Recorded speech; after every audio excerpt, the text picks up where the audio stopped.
임업경영학 단원별 기출문제 풀이 시작하도록 하겠습니다. 오늘은 첫날이라서 아마 오셔서 문제 푸실 시간 15분 정도 이제 들었을 거예요. 그죠?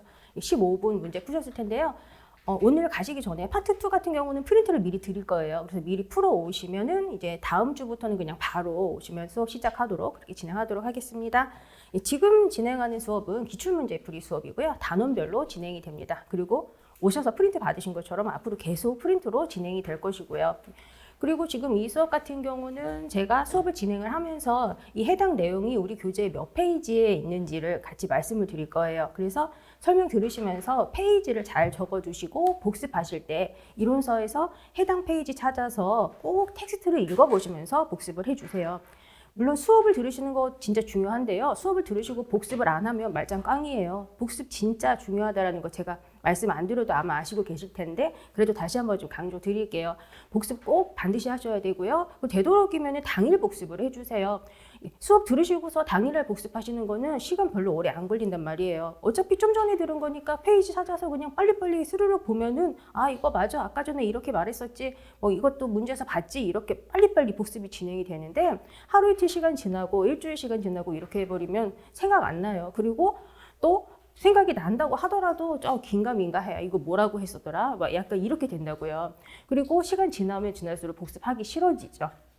그러니까 꼭 당일 복습해 주시고 복습을 하실 때에는 이론서에서 꼭 해당 내용 찾아서 보셔야 되고요.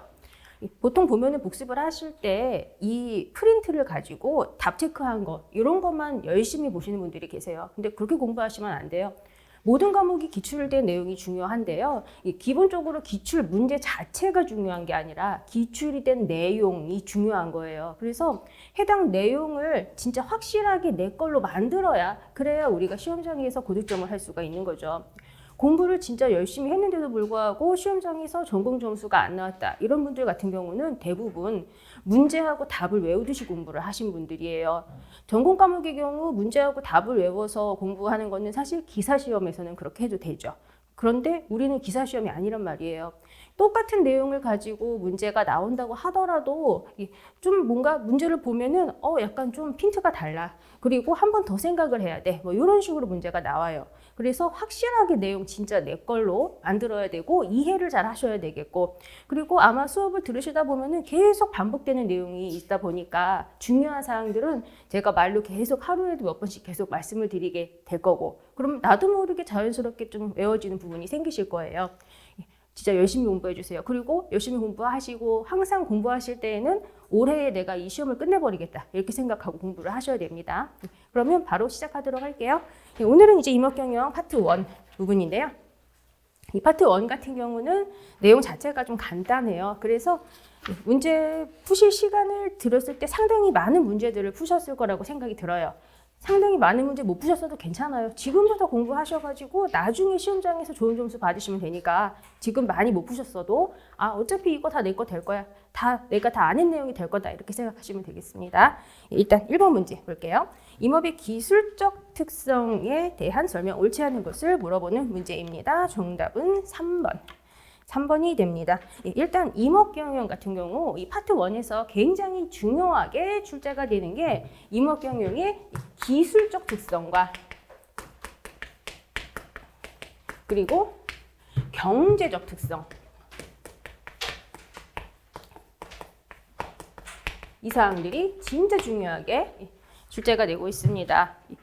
임업경영의 기술적 특성, 임업경영의 경제적 특성 그런데 뭐 임업 경영에 요거까지는 안 써도 되겠죠? 요 사항들은 우리 교재 56페이지부터 나와 있는 거 확인을 하실 수가 있으시고요. 일단 먼저 기술적 특성에 해당하는 거. 기술적 특성에 해당하는 것은 총 4가지가 있죠. 총 4가지가 있는데요. 일단 첫 번째로 생산기간이 대단히 길다. 생산기간이 대단히 길다. 라는 사항이 있고요. 그리고 두 번째로 임목의 성숙기가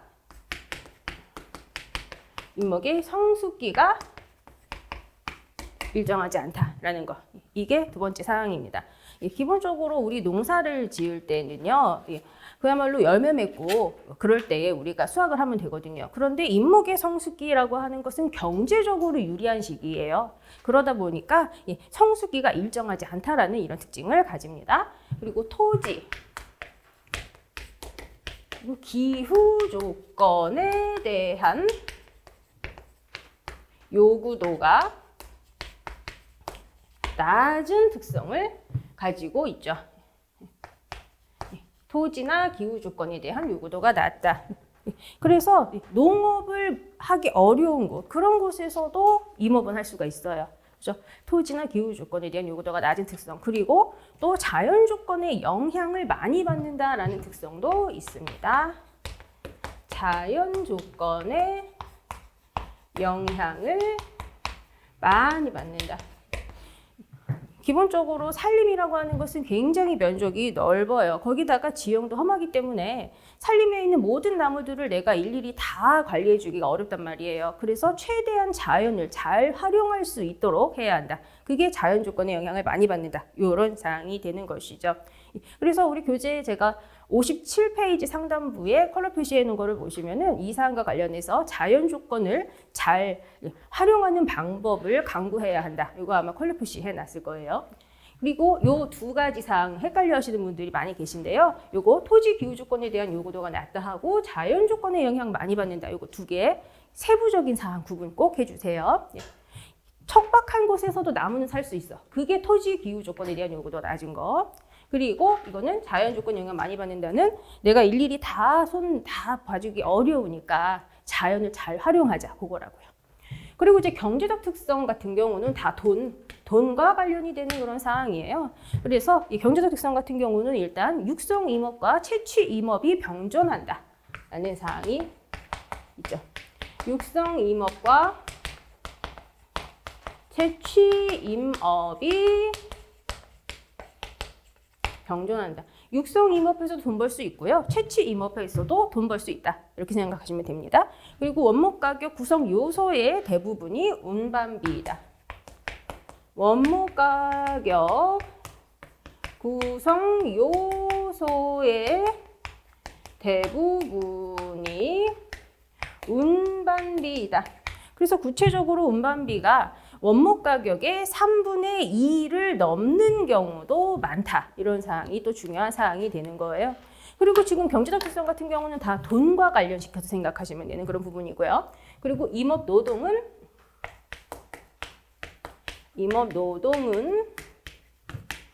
계절적 제약을 크게 받지 않는다. 사계절 돈 벌 수 있다. 이렇게 생각하시면 되죠. 우리 농업 같은 경우는 농한기가 있단 말이에요. 그런데 임업 노동은 그냥 사계절 돈 벌 수가 있어요. 그리고 임업 생산은 조방적이다.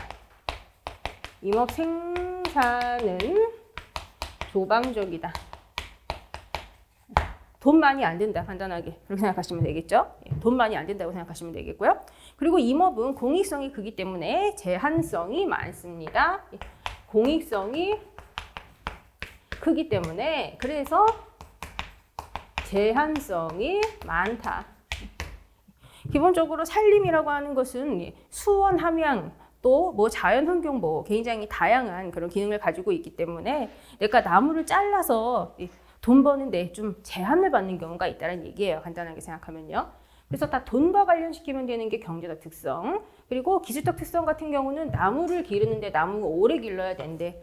그리고 성수기. 우리 나무 같은 경우는 성수기가 일정하지 않대. 그리고 나무를 기르는 거는 척박한 곳에서도 기를 수 있대. 뭐 이런 거예요. 그래서 이건 전부 다 직접적으로 기르는 거하고 관련시키시면 되는 부분이 되는 거죠. 그래서 일단 정답은 3번이 되는 거죠. 여기 1번 보기 같은 경우는 기술적 특성에서 생산기간이 길다와 관련되는 사항이 되는 거고 2번은 기술적 특성 중에서 성수기가 일정하지 않다죠. 그런데 3번 같은 경우는 돈과 관련된 부분이에요. 무조건 돈과 관련된 사항은 경제적 특성으로 들어가야 되는데 그런데 여기 3번 보기는 좀 더 정확하게 경제적 특성 관련한 문장으로 바꿔본다면 원목 시장에서 운반비가 차지하는 비중이 뭐뭐 가격의 3분의 2를 넘는 경우가 많다. 이렇게 들어가야지 더 정확한 문장이 되겠죠. 무조건 돈 관련된 거는 무조건 경제적 특성 이렇게 생각하시면 되겠습니다. 그리고 지금 이거 4번 같은 경우는 기술적 특성에서 자연 조건 영향 많이 받는다와 관련된 세부적인 설명이 됩니다. 이거 56페이지부터 언급되는데요. 이거 진짜 많이 주제되니까 확실하게 기억을 하고 계셔야 됩니다. 그리고 이제 2번 문제 한번 보도록 하겠습니다. 산림 분야의 6차 산업화에 대한 설명, 옳지 않은 것을 물어보는 문제이고요. 정답은 3번입니다. 지금 일단 3번 내용 같은 경우는요. 산림에서 수확을 매년 균등적, 항상적으로 영속할 수 있도록 하는 것이다. 이렇게 지금 되어 있어요. 산림에서 수확을 매년 균등적, 항상적으로 영속할 수 있도록 하는 것, 이거는 보속성 원칙에서 확인할 수 있는 사항이에요.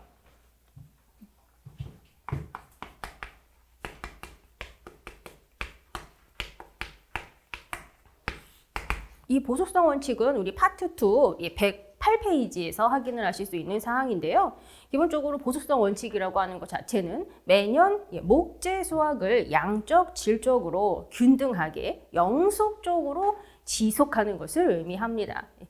그리고 임목 생산을 대상으로 해서 산림에서 매년 수확을 균등적, 항상적으로 영속할 수 있게 해야 한다. 그게 보속성 원칙이라고 하는 거예요. 그래서 정답이 3번이 됩니다. 그리고 여기 2번 문제에서 6차 산업화에 대해서 물어보고 있는데요. 이 6차 산업과 관련된 사항은 우리 교재 72페이지에서 확인을 하실 수가 있으십니다. 72페이지 6차 산업과 관련해서 언급하는데요.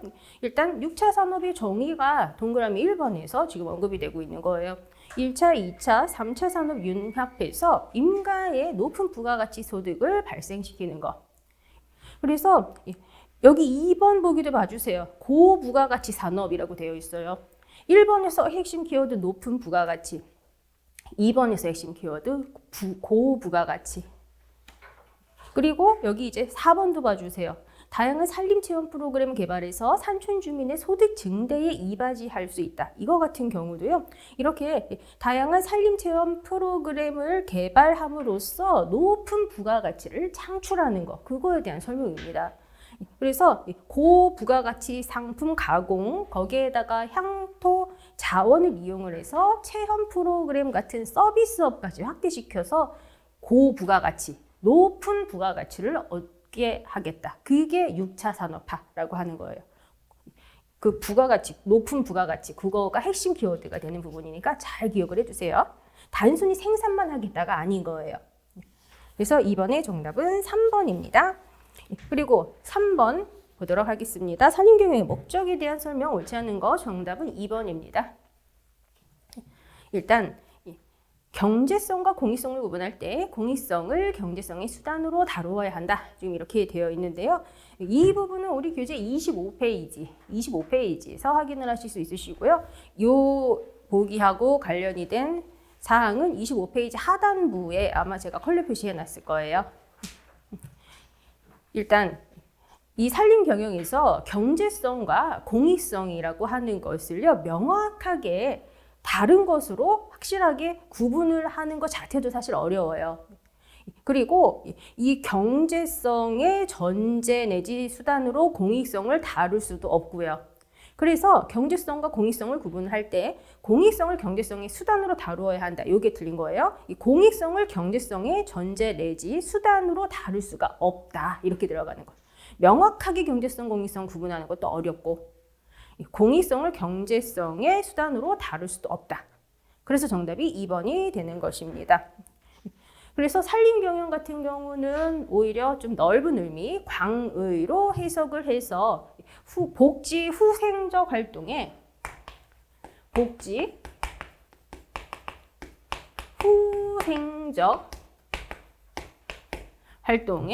생산 활동을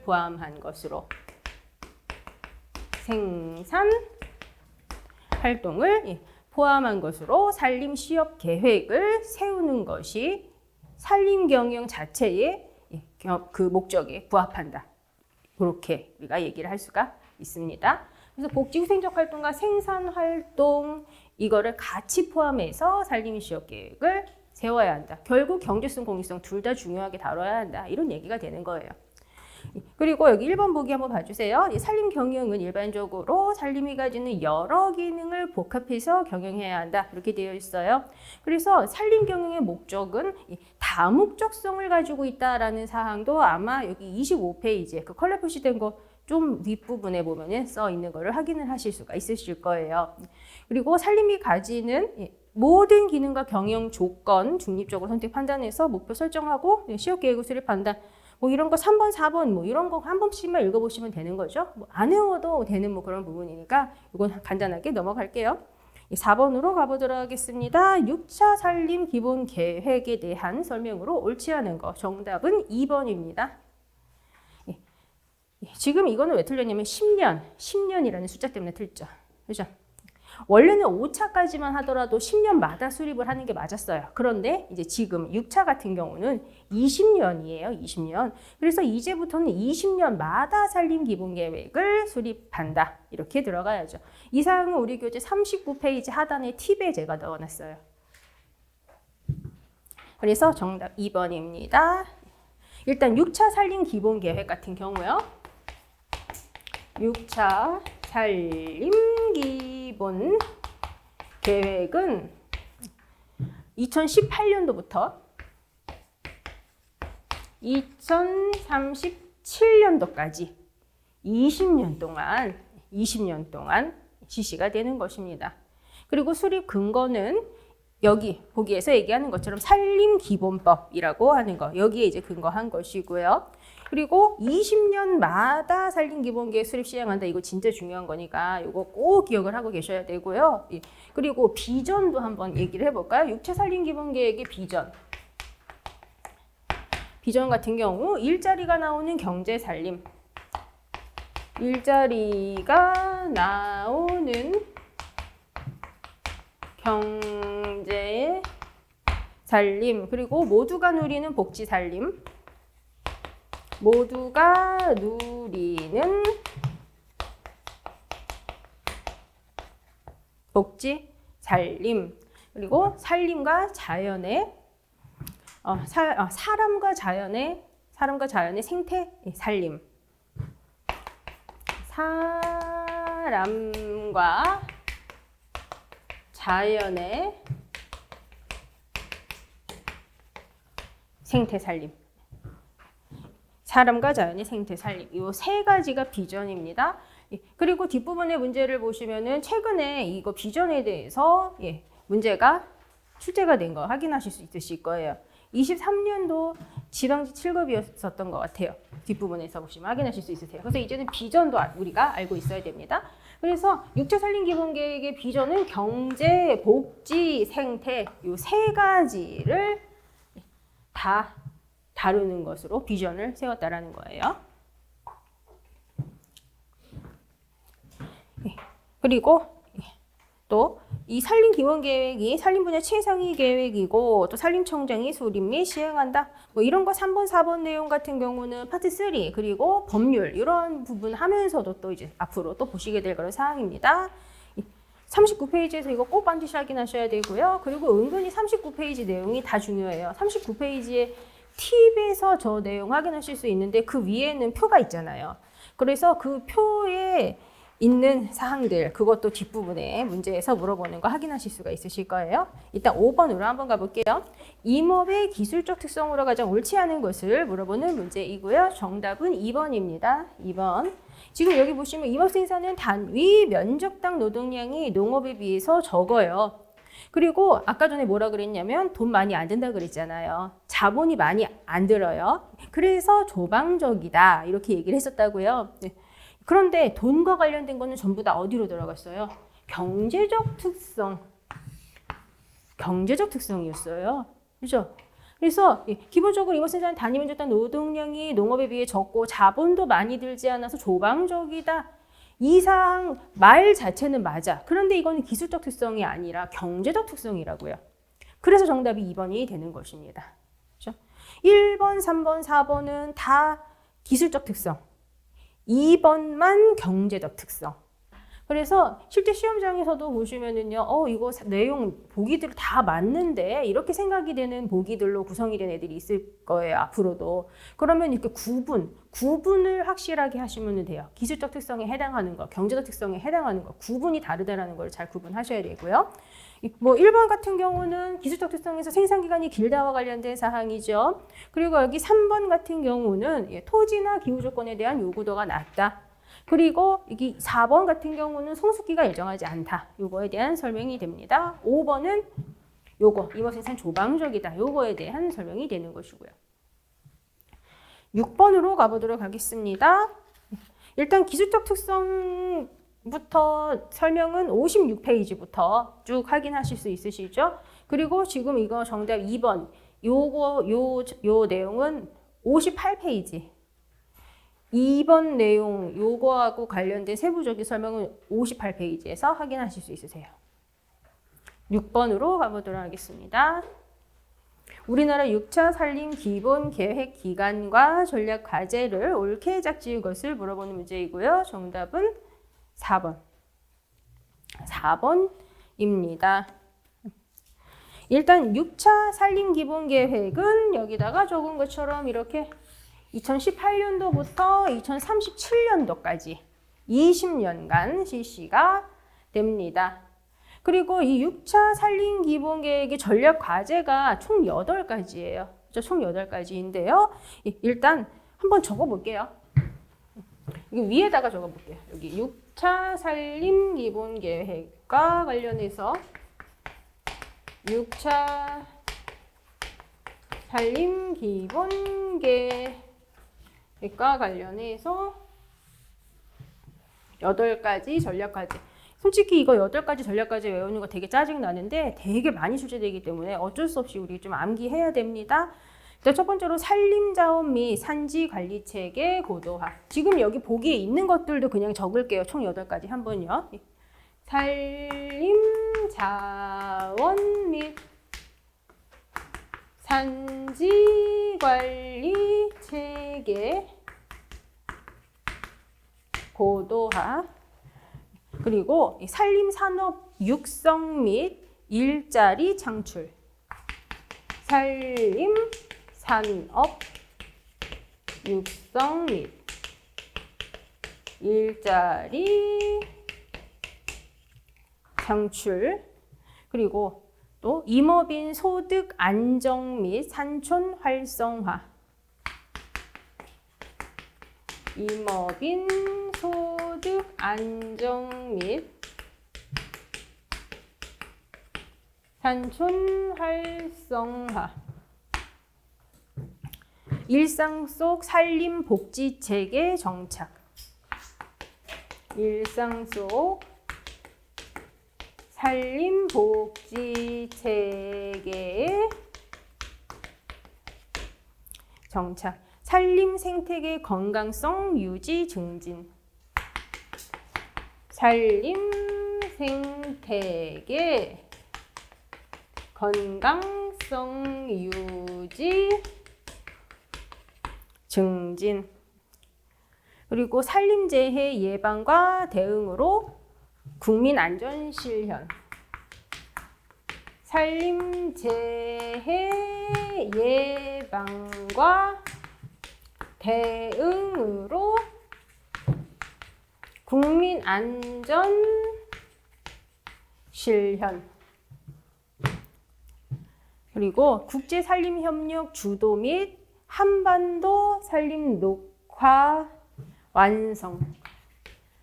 국제 산림 협력 주도 및 한반도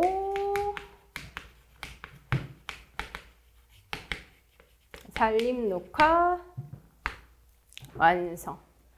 그리고 산림 정책 기반 구축.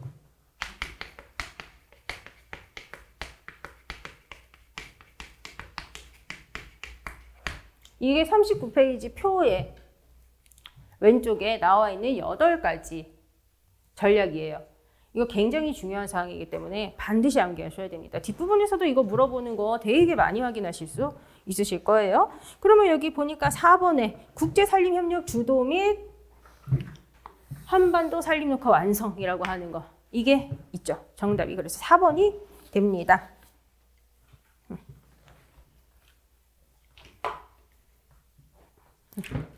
그럼 이제 7번으로 한번 가보도록 하겠습니다.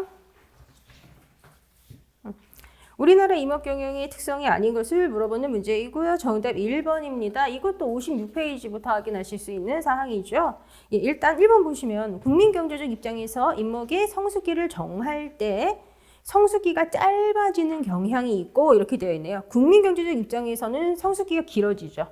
그리고 개별경제적 입장에서 성수기를 정할 때 그때는 성수기가 짧아지는 경향이 있습니다. 정답 1번. 이 사항은 기술적 특성과 관련해서 임목의 성수기가 일정하지 않다. 요거와 관련이 된 사항입니다. 경영 주체가 누구냐에 따라서 성수기가 길어질 수도 짧아질 수도 있다라는 그런 사항이 되는 것이죠. 그래서 정답이 이제 1번이고 일단 기본적으로 국민경제적 입장에서는 길어진다. 구체적으로 국가, 공공단체 이런 입장이라고 한다면은 길어지는 것이죠. 그리고 개별 경제적 입장 이거는 그야말로 뭐 약간 뭐 기업이나 개인 입장 이런 입장에서는 좀 짧아지는데 구체적으로 투하자본 운용 이율의 최대를 목표로 하는 성수기를 결정을 하게 된다. 이렇게 얘기를 합니다.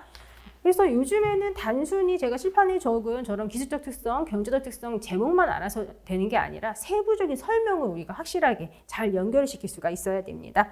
그래서 정답 1번이고요. 그리고 지금 여기 2번 같은 경우 보시면 이거는 기술적 특성 중에서 생산기간이 길다와 관련이 된 세부적인 설명이 되는 것이죠.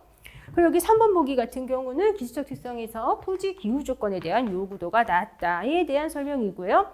그리고 여기 4번 같은 경우 이거는 경제적 특성 중에서 공익성이 크기 때문에 돈 버는데 제한을 받는다. 그거와 관련이 된 사항이 되는 것이죠.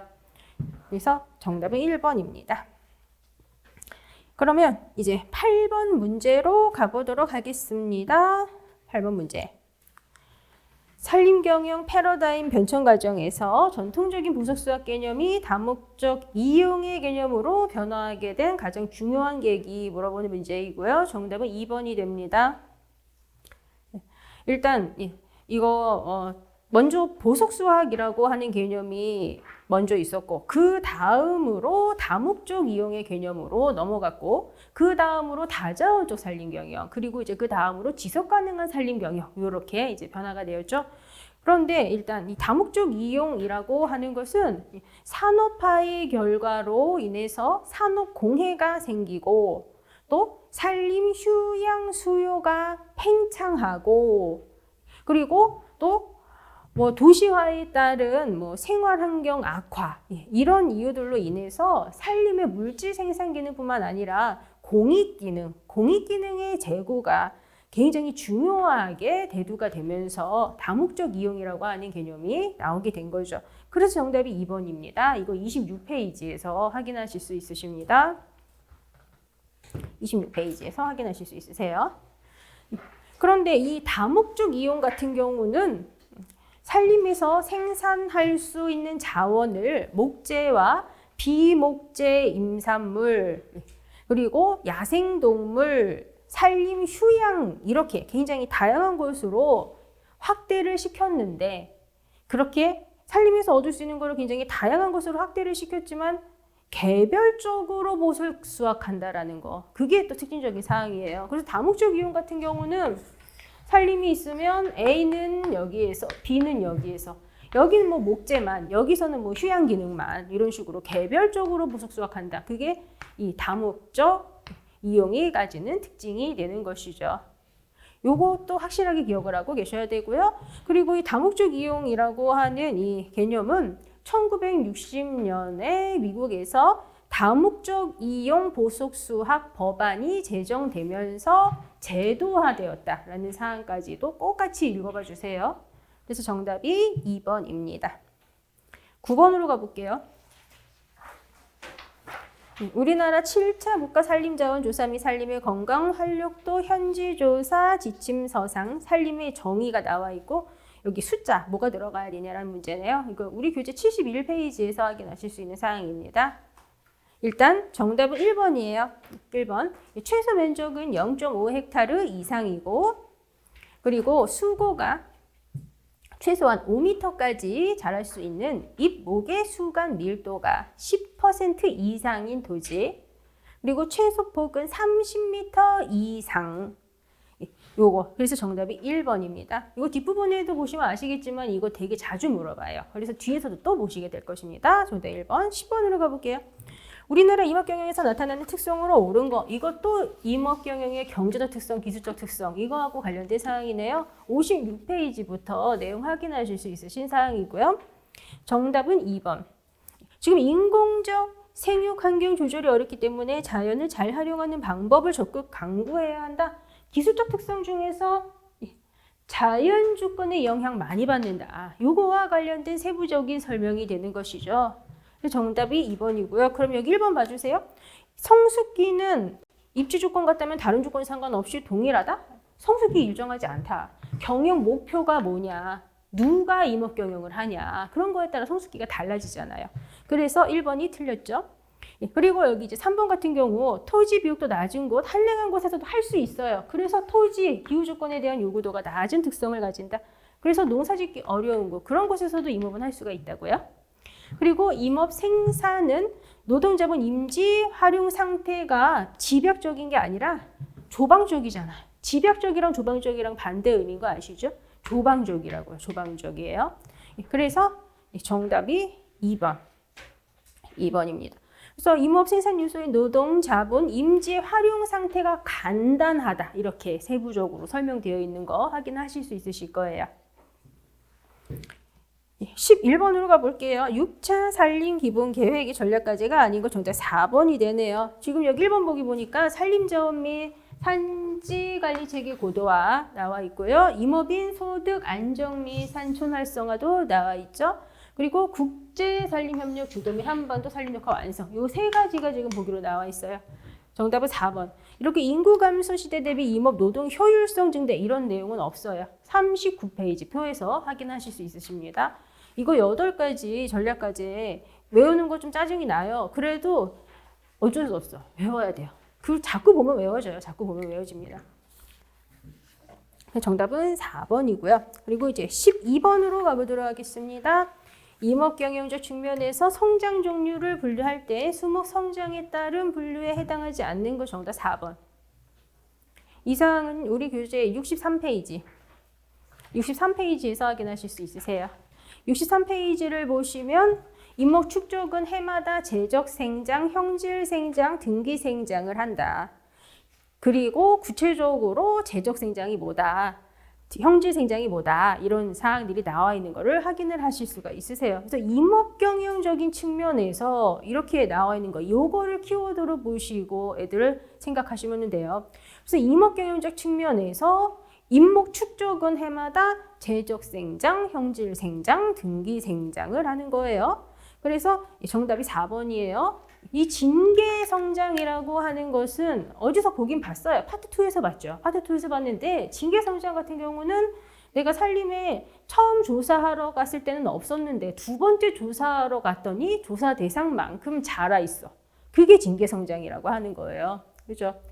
그래서 4번이 됩니다. 이런 건 뭐 진계 성장과 관련한 이런 사항, 뭐 우리 진계 생장 양 요거 관련해서 파트 2에서 뭐 계산하는 그런 기호로 애들 표시하는 거 앞으로 이제 많이 보게 될 거예요.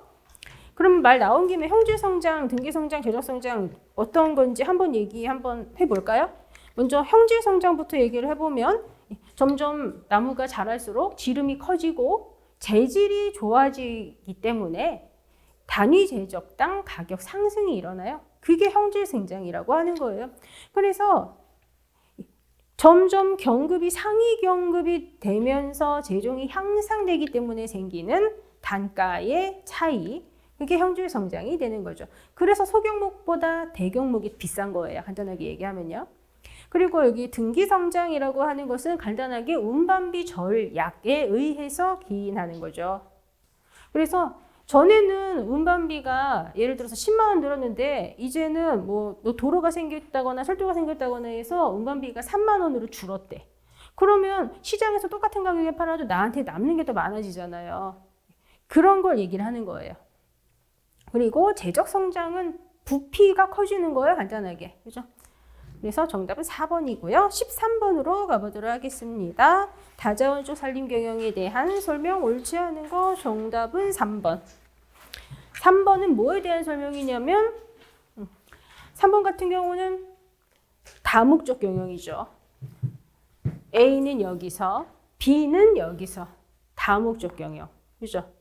그래서 개별적으로 각각 따로따로 부속 수역하는 거 다목적 경영이고 다자원적 산림 경영 같은 경우는 한 곳에서 A랑 B를 같이 목재도 생산하고 휴양과 관련된 것도 같이 여기서 이용하고 이렇게 한 군데서 A, B를 같이 얻어. 이게 다자원적 산림 경영이라고 하는 거예요. 그리고 다자원적 산림 경영 같은 경우는 동시 생산이라고 하는 거가 또 굉장히 중요한 키워드가 되고요. 한 군데에서 이렇게 다양한 거를 동시에 얻기 위해서는 당연히 산림 생태계의 유지 보전이라고 하는 게 필수적인 전제 조건이 되겠죠. 그래서 이거는 다목적 이용 그리고 이거는 다자원적 산림 경영. 이거 잘 구분하셔야 됩니다. 그냥 간단하게 그림으로 생각하면 되는 그런 부분입니다. 이거 27페이지에서 확인하실 수 있으시고요. 27페이지 팁에 보면은 확실하게 다목적 경영과 관련해서 다목적 경영과 다자원적 산림 경영의 차이점이라고 제가 팁에다가 적어놓은 거 확인하실 수 있으실 거예요. 그래서 1번 좀 전에 설명드렸죠. 한 군데서 다 얻으려면 산림 생태계 유지 보존이 있어야 된다라고 했고요. 그리고 한 곳에서 동시 생산이 키워드. 그리고 4번도 봐주세요. 동시 생산, 그렇죠? 정답이 3번. 3번은 다목적 경영. 14번 가보도록 할게요. 14번 문제, 자본 장비도에 대한 설명, 옳지 않은 것을 물어보는 문제네요. 자본 장비도와 관련된 것은 우리 교재 63페이지에서 확인하실 수 있으실 거예요. 자본 장비도와 관련한 거 63페이지. 일단 자본 장비도라고 하는 거가 뭔지 간단하게 그냥 한번 적어 볼게요.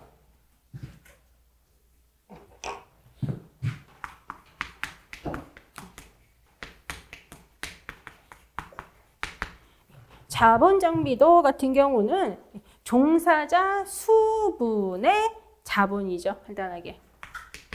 종사자 수분의 자본. 그리고 이거랑 같이 또 알아야 되는 게 자본의 효율도 알아야 돼요. 자본의 효율이라고 하는 거. 자본의 효율은 이거는 자본분의 소득.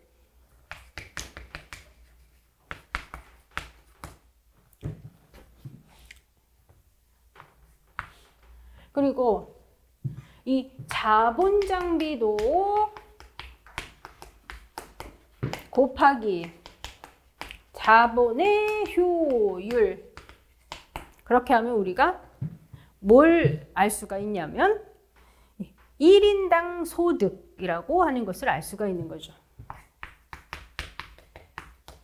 그죠? 여기 종사자 수분의 자본, 이게 자본 장비도이고 요거 곱하기 자본분의 소득, 이게 자본의 효율이죠. 이렇게 하면 이거 곱하기 해보면 종사자 수분의 소득이잖아요. 그러니까 자본 장비도 곱하기 자본의 효율 이렇게 하면 1인당 소득을 알 수가 있다. 그죠? 요거 자본 장비도가 뭔지 자본의 효율이 뭔지 그리고 얘네를 곱하면 1인당 소득을 알 수 있는데 1인당 소득은 종사자 수분의 소득이다. 요거 별거 아닌 것 같아도 진짜 중요한 사항이에요. 그리고 은근히 헷갈려요. 이게 은근 헷갈리니까 안 헷갈리게 잘 눈도장 찍어주셔야 됩니다. 그리고 이 1인당 소득이라고 하는 건 우리가 어떻게도 얘기를 해볼 수 있냐면 1인당 생산성이라고도 얘기를 해볼 수가 있겠죠.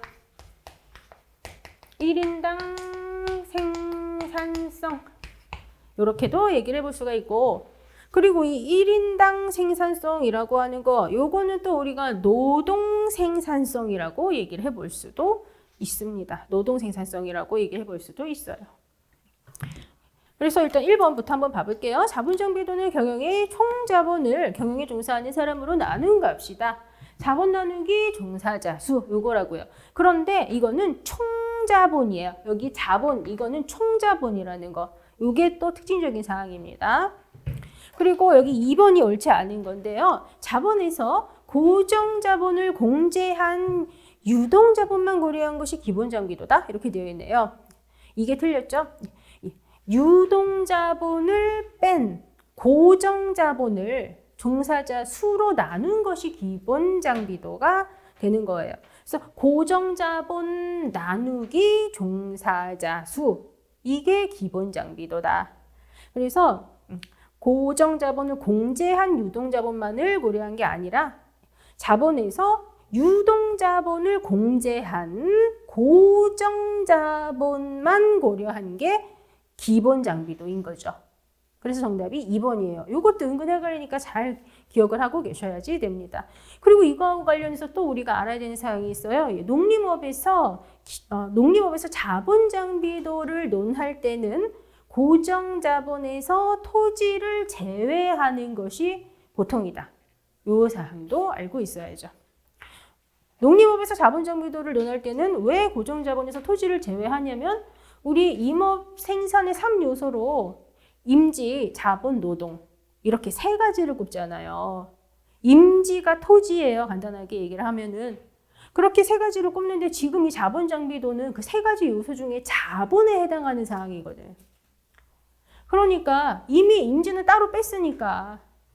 그래서 농림업에서 자본장비도 논할 때는 고정자본에서 토지는 뺀다라는 얘기죠. 이미 임지, 자본, 노동, 임업생산의 3요소로 따로 봐줬으니까. 그렇죠. 그리고 여기 3번 봐주세요. 1인당 소득은 자본장비도와 자본 효율에 의해 정해진다. 여기 공식 쓴 거 그 자체를 이렇게 말로 표현을 하고 있습니다. 자본 효율은 소득 나누기 총자본, 자본 효율은 소득 나누기 자본, 요거가 되는 것이고요. 그죠? 그래서 정답이 2번이 되는 거예요. 그런데 만약에 예를 들어서 내가 1인당 소득을 높이고 싶다. 그래서 1인당 소득을 높이고 싶어서 만약에 자본을 좀 늘려볼까? 다른 건 다 그대로 두고 자본을 늘리면 1인당 소득이 늘어날까라고 생각을 해서 만약에 내가 자본을 늘렸다. 그러면 자본을 늘렸으면 자본 장비도는 높아져요. 그죠? 그런데 다른 건 다 그대로 두고 자본만 늘렸으니까 상대적으로 자본의 효율은 떨어진다고요. 그렇기 때문에 결과적으로 1인당 소득이 높아지지 않아. 그러면 자본 장비도가 높아지고 얘가 떨어져서 1인당 소득이 높아지지 않은 걸 보니까 그러면 자본의 효율을 높여볼까라고 생각해서 자본을 한번 줄여보는 거예요. 그러면 자본을 줄여보면 그러면 당연히 자본의 효율은 높아지지. 그런데 상대적으로 자본 장비도가 내려가. 그죠? 다른 거 다 그대로 두고 자본만 이렇게 낮췄으니까. 그러면 또 결국 1인당 소득이 늘지 않아. 그죠? 그래서 1인당 소득을 높이고 싶다면 자본 장비도랑 자본의 효율 두 개가 같이 높아지게 해야 그래야 1인당 소득이 높아질 수가 있다라는 사항이에요. 그래서 그런 거를 우리 교재에서 좀 약간 말을 되게 구식으로 표현을 하고 있어요. 뭐 양자의 상승적인 양자의 상승적인 뭐 생장이 높아야 뭐 결과가 좋다 뭐 이런 식으로 좀 구식으로 표현하고 있거든요. 양자 이 두 가지 요소 두 가지가 다 높아져야 이 소득이 높아진다. 그런 얘기를 교재에서 구식으로 표현하고 있는 거죠. 그래서 14번의 정답 2번입니다. 63페이지에서 꼭 반드시 확인하셔야 되고요. 15번으로 한번 가보도록 할게요.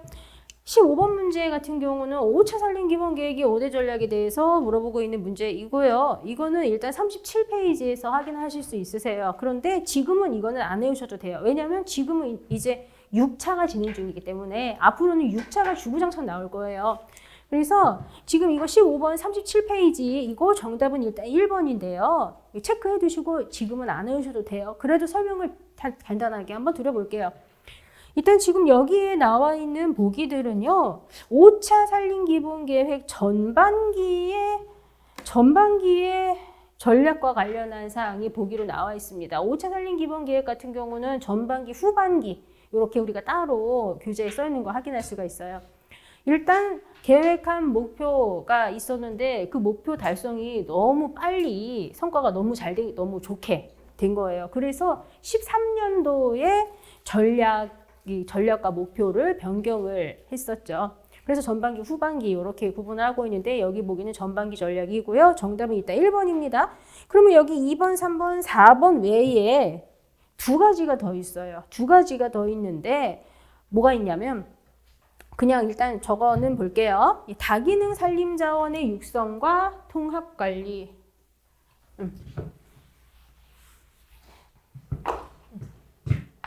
5차.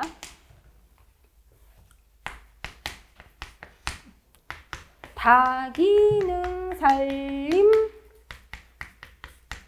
자원의 육성과 종합관리라고 하는 게 있고요. 그리고 국토환경자원으로서 산림의 보전관리.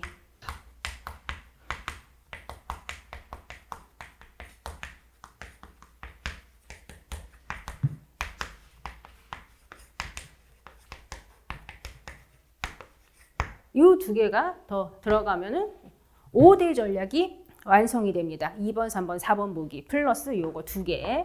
그래서 정답이 1번이에요. 근데 이제는 뭐 이거 뭐 5차의 5대 전략은 굳이 몰라도 상관없어요. 그런데 5대 전략은 몰라도 되는데 목표, 비전 이런 건 알아야 돼요.